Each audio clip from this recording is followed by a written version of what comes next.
하나된 새 나라를 꿈꿉니다. 단파 SW 7.505MHz 새나라 방송입니다. 여러분이 제일 좋아하는 꽃은 무엇인가요? 저는 계란꽃을 제일 좋아하는데요. 계란꽃은 들에 피어있는 들꽃입니다. 가운데가 노랗고 꽃잎이 하얀색이어서 계란을 닮아서 제가 계란꽃이라고 이름을 붙여줬어요. 그런데 말이죠. 이 꽃이 정말 손톱만큼 아주 작은데도 그 안에 수백 개의 씨앗이 박혀있고 하얀 꽃잎은 정교하게 주름져 있는 거 아세요? 너무 정교해서 감탄할 수밖에 없습니다. 그런데 이 정교한 꽃이 바로 당신을 위해서 준비된 거라고 합니다. 하나님이 당신을 아주 사랑하셔서 이 꽃뿐만 아니라 맑은 하늘, 졸졸 강물, 반짝이는 별을 다 준비해 주셨어요. 오늘 밤 그리고 내일 아침에 눈을 떴을 때에도 언제나 당신을 향하신 하나님의 사랑을 온몸으로 느껴보세요. 오늘도 잘 오셨어요. 남과 북이 함께 사는 여기는 새나라 방송. 저는 진행자 김범입니다. 어제도 하루 잘 보내셨나요? 오늘도 새로운 하루가 막 시작이 되었습니다. 우리가 함께 꿈을 이루는 여기는 새나라 방송입니다. 매주 월요일과 수요일 그리고 금요일 새벽 1시부터 30분 남조선과 북조선은 하나가 됩니다. 단파 SW 7.505MHz에서만은 말이죠. 남조선 청춘 남녀 친구들이 북조선 친구들이 마을마다 집집마다 문을 두드리며 찾아갑니다. 남조선 청년들과의 만남 많이 기대되시죠? 날씨와 정세, 자유민주주의 나라의 이야기를 전하는 새나라 방송은 단파 SW 7.505MHz에서 매주 월, 수, 금, 새벽 1시부터 1시 30분에 여러분과 함께 하나된 새 나라의 새 꿈을 이룹니다. 안녕하세요, 여러분. 한 주 동안 잘 지내셨어요? 월요일에 여러분을 찾아오는 역사를 말하다의 진행자 김봄입니다. 제가 학교를 다닐 때에는 역사 과목을 꼭 배워야 됐어요. 그때 저는 역사를 무지 좋아했는데요. 굉장히 재미있게 배웠습니다. 역사 선생님이 잘생기셨었거든요. 그런데 제가 20살이 되고 난 이후에 대학을 가고 일터에 나가면서 깨달았어요. 내가 배운 역사에 거짓말이 섞여 있었구나. 역사는 누가 어떤 입장에서 바라보느냐에 따라 내용이 크게 달라집니다. 보통은 정치 싸움에서 이긴 사람들이 자신들에게 유리하게 역사를 요리조리 바꿔서 쓰지요. 여러분들도 당연하게 배워왔던 역사 속에 거짓말이 섞여 있지 않은지 한번 의심해 보세요. 내가 믿고 있던 역사가 사실은 누군가가 자신을 높이기 위해 만들어낸 것은 아닌지 고민해 보세요. 저는 거짓말 너머의 진실을 전하도록 노력하겠습니다. 자, 지난주에는 한반도가 어떻게 분단되었는지 이야기를 나눠봤는데요. 오늘은 지난주에 말씀드린 것처럼 북한의 첫 지도자 김일성과 남한의 첫 번째 대통령 이승만의 성장 과정에 대해 살펴보겠습니다. 여러분, 오늘은 문제 맞추기 방법으로 진행해 볼게요. 지금 라디오를 듣고 계시는 자리에서 한번 답해 보세요. 먼저 김일성에 대한 문제를 내보겠습니다. 첫 번째 문제입니다. 김일성의 아버지 김형식과 어머니 강반석은 하나님을 믿는 기독교 신자였다. 기독교 신자는 하나님을 믿고 예수 그리스도를 믿는, 그리고 교회를 다니고 기도하는 사람들을 말합니다. 그리스도인들이지요. 과연 정답은 뭘까요? 하나, 둘, 셋. 네, 김일성의 아버지 그리고 어머니는 하나님을 사랑하는 기독교 신자였다고 해요. 저는 북한에서 김일성 혁명 역사 과목을 배운다고 들었는데요. 그 과목에서 김일성의 집안은 혁명적인 집안이라고 가르침을 받았다고 들었어요. 그런데 사실 김일성의 집안은 하나님을 믿었던 가정이었답니다. 아버지 김영직과 어머니 강반석은 넬슨 벨이라는 미국 선교사의 중매로 결혼했어요. 어머니는 교회에서 세례를 받으면서 이름을 강반석으로 개명할 정도로 독실한 믿음의 사람이었지요. 물론 이 가정에서 자란 김일성도 어렸을 때부터 교회를 다녔습니다. 완전대에서 다니던 교회는 지금의 성산교회이고요. 7살 때 중국으로 넘어가면서도 양강도에 있는 포평교회당을 다녔다고 해요. 그런데 왜 김일성은 북에서 기독교인들을 수용소에 가두고 고문하고 핍박했을까요? 저는 두려웠기 때문이라고 생각해요. 예수를 믿는 사람들은 자신을 우러러보지 않기 때문이지요. 예수를 믿는 사람들은 너의 독재가 잘못되었다고 말하기 때문이에요. 예수를 믿는 사람들은 총도, 무력도, 어떠한 자신의 힘도 두려워하지 않았기 때문에 김일성이 그들을 두려워하고 핍박하지 않았나 생각해 봅니다. 자, 두 번째 문제로 넘어가 볼까요? 이번에도 정답을 한번 맞춰보세요. 김일성은 일본군에 맞서 싸운 독립운동가였다. 자, 이거는 아마 제가 지난 시간에도 말씀드렸던 것 같은데요. 자, 맞춰보세요. 하나, 둘, 셋. 네, 김일성은 독립운동을 한 적이 없습니다. 여러분이 혁명 역사를 배우실 때에는 아마 김일성이 일본군을 격파한 위대한 독립영웅이라고 들으셨을 텐데요. 제가 북한중학교 4학년용 혁명 역사 1 교과서 내용을 한번 가져와 봤어요. 읽어볼게요. 최후결전의 돌파구를 열어놓으신 위대한 수령님께서는 주체 34년 조선인민혁명군 전부대의 총공격 명령을 내리셨다. 안팎에서 얻어맞고 녹아난 일제는 조선인민혁명군의 총공격 작전이 개시된 지 일주일 만인 1945년 8월 15일 무조건 항복하였다. 위대한 수령님께서 조직연구하신 한일무장 투쟁은 강대한 일제와 맞서 싸워 이긴 간거에서도 장기적인 혁명 투쟁이었다. 여러분, 그런데 김일성은 일본군과 싸운 적이 없어요. 그는 소위 말하는 정치위원이자 선전가였어요. 중국 공산당의 공산주의 사상과 당의 사업을 군인들에게 선전하고 교육하는 사람이었죠. 그럼 그가 전장에서 군대를 이끌고 일본군에 맞서 싸울 수는 없었어요. 김일성은 어렸을 때 중국으로 건너가서 중국 학교를 다니고 공산당에 입당한 사람이에요. 조선에서 오랫동안 산 적이 없었기 때문에 조선을 잘 알지도 또 애국심이 뛰어나지도 않았어요.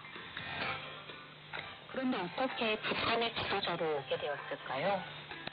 그는 붉은 군대라고 불리는 소련 군대에 입대했어요. 북한을 맡을 자신의 말을 잘 듣는 조선인이 필요했던 소련은 김일성을 북한의 지도자로 보냈습니다. 위대한 독립운동가, 혁명가로 감쪽같이 적합해서요. 어쩌면 지금까지 여러분들이 들어오신 혁명 역사와 너무도 다른 이야기에 깜짝 놀라셨을 수도 있을 것 같아요. 진실은 언제나 숨겨지지 않고 드러나는 법.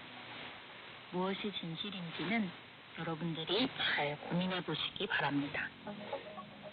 네, 이제 이승만이 누구인지 어떻게 자라왔는지 이야기해 볼까요?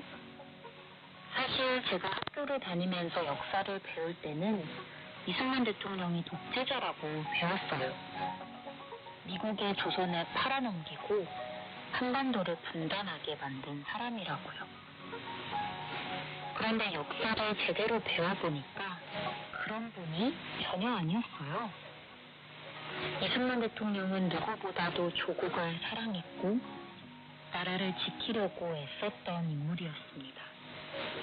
그럼 이승만에 대해서 알아보러 가볼까요? 이건 저도 몰랐던 사실인데요. 이승만은 왕족이었습니다. 왕의 후손이었지요. 그런데 왕위를 이어받지 못한 가문이어서 가난하게 살았어요. 그는 가난을 벗어나려고 열심히 공부했지만 이미 조선은 썩을 대로 썩어서 돈을 주어야만 시험에 합격하고 관리가 될 수 있었지요. 이승만은 큰 분노를 느꼈습니다. 망해가는 조국, 그리고 그 속에서 아무것도 하지 않는 정부에 화가 났지요. 그러다가 그는 친구를 따라서 서양학문을 배우는 배제학당에 입학하게 됩니다. 그것은 하나님을 사랑해서 조선 사람들에게 예수를 전하러 온 선교사들이 세운 학교였어요. 선교사들은 나라를 살리기 위한 열정으로 가득한 이 청년을 마음을 다해 도와주었어요. 영어를 가르쳐줬고요. 책도 마련해주고 조선의 미래에 대한 이야기를 끊임없이 나눴습니다. 배제학당에서 청년 이승만의 삶은 송두리째 바뀌게 됩니다. 가장 큰 거는요, 그는 그곳에서 자유를 배웁니다. 인간 한 사람 한 사람은 스스로 생각하고 결정할 수 있는 자유가 있다는 것을 배웠어요. 모든 사람은 자유롭고 평등하며 자신이 원하는 지도자를 선택하고 조국을 선택할 수 있다는 민주주의 사상을 배우게 된 거지요. 이승만은 이 민주주의 사상이 나라를 살릴 수 있다고 생각했어요. 그래서 평생 이 사상을 국민들에게 알리려고 노력했지요. 그런데 이 민주주의 사상을 국가는 과연 좋아했을까요? 왕의 말을 따라야 하는 국민들이 이 사상을 알게 되면 왕의 말을 듣지 않기 때문에 국가는 이승만을 싫어했어요. 결국 그는 나라의 북쪽쪽 감옥에 가게 됩니다. 그곳에서 그는 하나님을 만나게 됩니다. 감옥에서 이승만의 몸은 약해질 대로 약해져 있었어요. 온갖 고문을 당했고 곤장 100대를 맞았어요. 원래는 사형에 처하려고 했는데 선교사들이 매일매일 감옥을 찾아가고 나라에 편지를 써서 사형 대신에 평생을 감옥에서 지내는 종신형을 받았어요. 그는 끝없는 절망으로 떨어집니다. 고문으로 인해 몸은 고통을 받았고 평생을 감옥에 있어야 한다는 절망감이 그를 뒤덮었어요. 그때 그는 영어 공부를 하면서 읽었던 성경의 말씀이 생각납니다. 네가 네 죄를 회개하면 하나님께서는 지금이라도 너를 용서할 것이다. 회개는 나의 죄를 하나님 앞에 고백하고 용서를 구하는 기도예요. 청년 이승만은 기도했어요. 예수님, 당신이 정말 살아계신다면 제게 다시 한번 기회를 주십시오. 만약 당신이 나에게 기회를 주신다면 내 인생은 당신을 위해 살겠습니다. 그리고 내 조국을 위해 살겠습니다. 기도를 했으니 어떻게 되었을까요? 다음날 아침 이승만은 몸의 고통이 다 사라지고 오직 기쁨이 있다는 것을 느꼈어요. 하나님을 만난 거지요. 이승만은 감옥에서 찬송가를 불렀어요.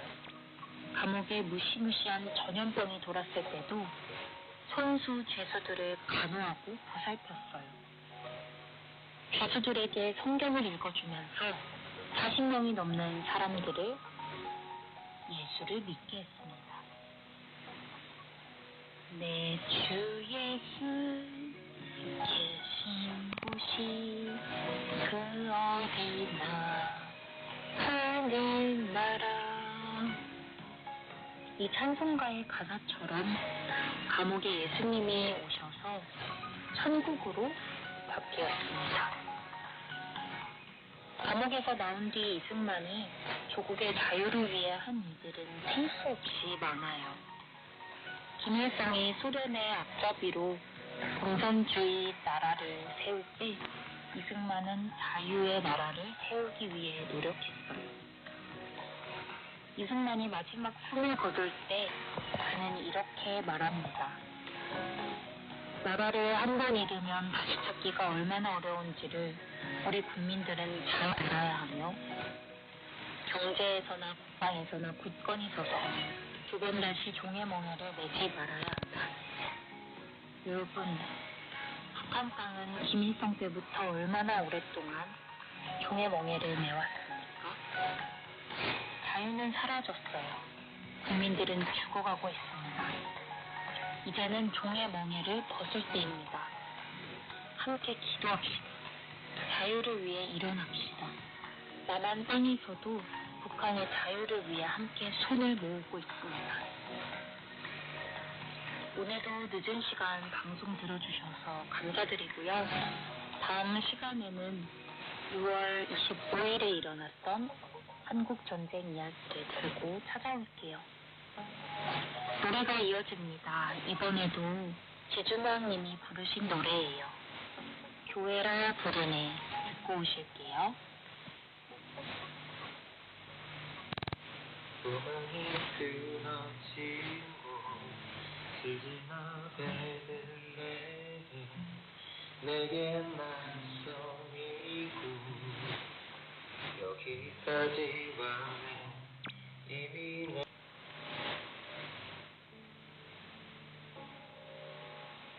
나라사랑 정기도. 남한에서는 해가 가장 높은 곳에 있는 낮 12시 정오에 한 나라를 품고 기도하고 있습니다. 오늘은 북한을 위해 함께 기도하겠습니다. 무릇 하나님께로부터 난 자마다 세상을 이기느니라. 세상을 이기는 승리는 이것이니 우리의 믿음이니라. 예수께서 하나님의 아들이시니 믿는 자가 아니면 세상을 이기는 자가 누구냐. 요한 1서 5장 4절과 5절이었습니다. 우리에게 승리를 주신 하나님 아버지, 오늘도 하나님의 자녀 되게 하신 예수님의 이름으로 우리 부르신 다스림의 자리로 나아가게 하시니 감사를 드립니다. 주님, 이 시대에 우리에게 맡기신 일들은 온전한 복이며 은혜입니다.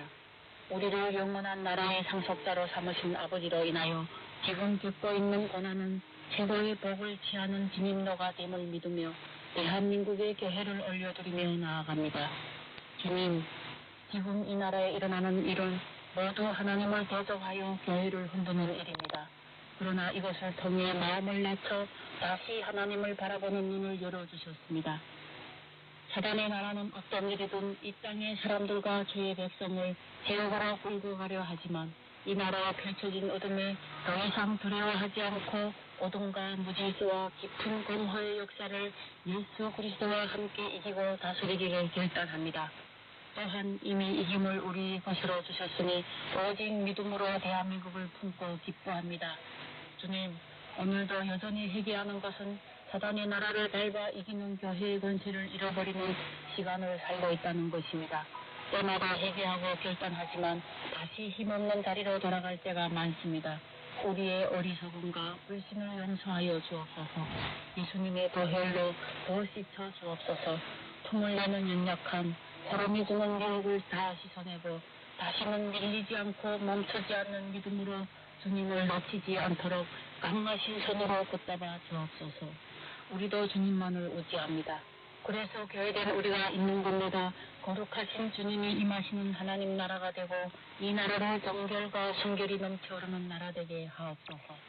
왕 대신 하나님, 주님의 이름을 부르는 시간과 공간, 심령에 마음껏 오셔서 복을 주시고 구복을 풀어 이 땅을 태우는 믿음이 날마다 합당되게 하옵소서.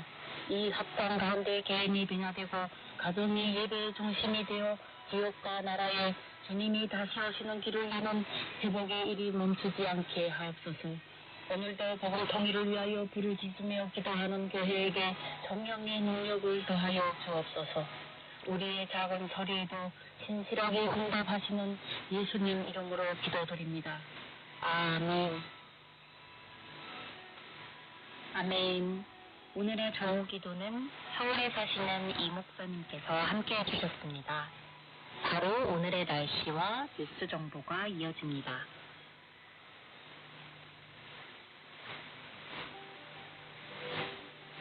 5월 17일 날씨입니다. 화장은 잘 마무리하시고 계시는가요? 이번 봄 날씨에 비가 자주 내려 동시 부침이 잘 되겠네요. 벌써부터 수확할 시기가 기다립니다. 대부분의 지역이 대체로 흐린 후 맑아질 예정입니다. 환경본부는 아침까지 한때 비가 내릴 예정이니 우비 대책을 세우시기 바랍니다. 다음은 바다 소식입니다. 먼저 서해안입니다.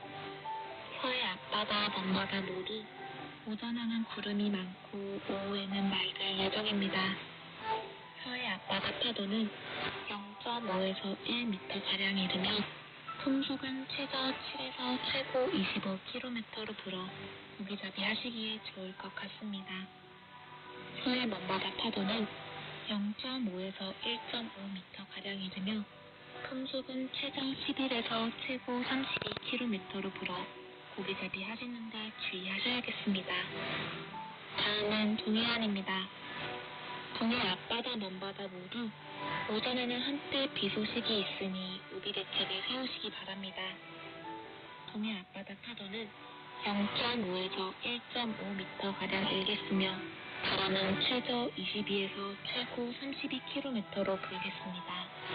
동해 먼바다 파도는 0.5에서 2m로 높은 파도가 일겠으며 바람은 최저 22에서 최고 43km로 불어 고기잡이 하시는데 주의하셔야겠습니다. 기온은 대부분의 지역이 최저 6도에서 최고 26도로 일교차가 심하니 옷을 챙겨 감기에 들지 않도록 주의하셔야겠습니다.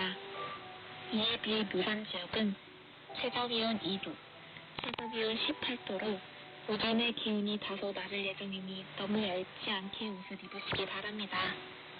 고성과 평강 지역은 오전에 비 소식이 있으니 우비 대책을 세우시기 바랍니다. 오늘 날씨는 5월 15일자 기준 기상청예보로 작성되었습니다. 날씨였습니다.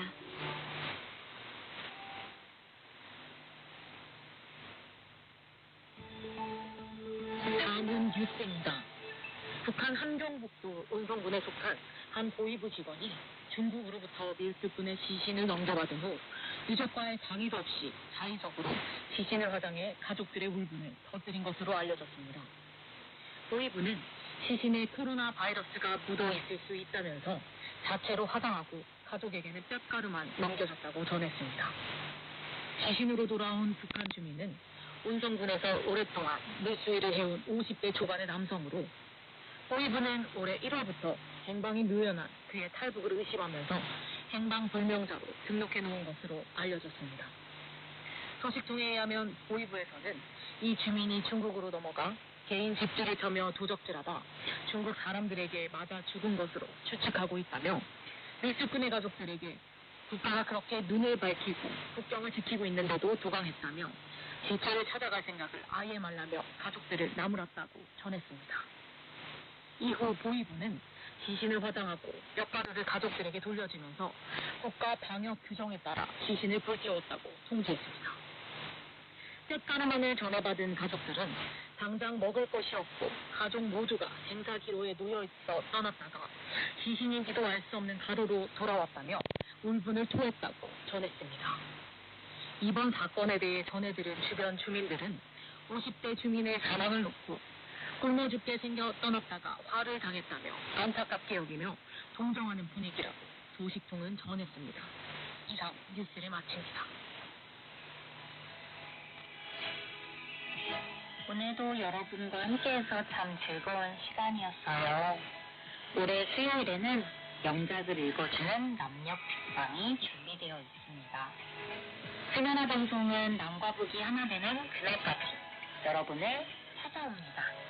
내일 하루도 행복하세요. 사랑합니다.